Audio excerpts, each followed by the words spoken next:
Last week, we heard plenty of talk about hurricanes as Earl moved up the East Coast. This week, it'll be more of the same. Just minutes after the Buckeyes stomped on the herd of Marshall in a season-opening victory Thursday night, attention quickly turned to this weekend's matchup, a national spotlight showdown with the 13th-ranked Miami Hurricanes. Your News Now's James Ryder has more from Columbus.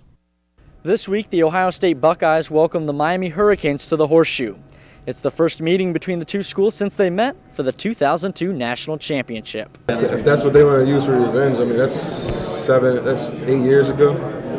Times has changed. I mean, you come and play this game, I mean, you can't look back, you got to look forward, you know. While Terrell Pryor and Dane Sanzenbacher may be on the same page on the field, they aren't when it comes to if the Hurricanes will use the loss in the title game as motivation. Absolutely. I don't see why you wouldn't use that or look at it.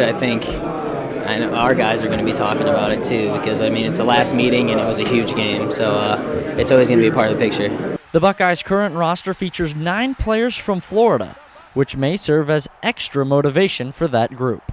Back in high school, I used to wear Miami stuff every day.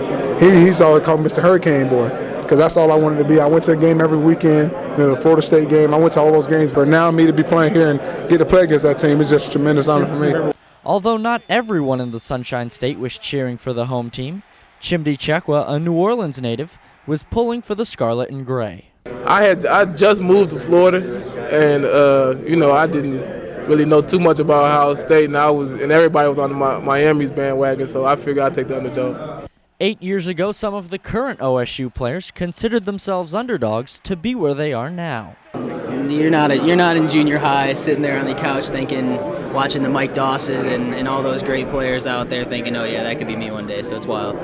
The Buckeyes know that this year's Miami team has a lot in common with the 2002 Hurricanes. Now's the time to, get in that Miami mode. We know we're going to play a fast, feisty, swagger team, but we just got to stay focused in practice just like we did throughout camp preparing for Marshall. You get to feel that team feel like they're back on the rise like they were in the early 2000s, but we got to play our brand of football, and at the end of the game next week we'll be able to assess where we are. Whether a rematch after 8 years means anything or not, this is a game that certainly will carry national title implications. From Columbus, James Ryder, Your News Now Sports.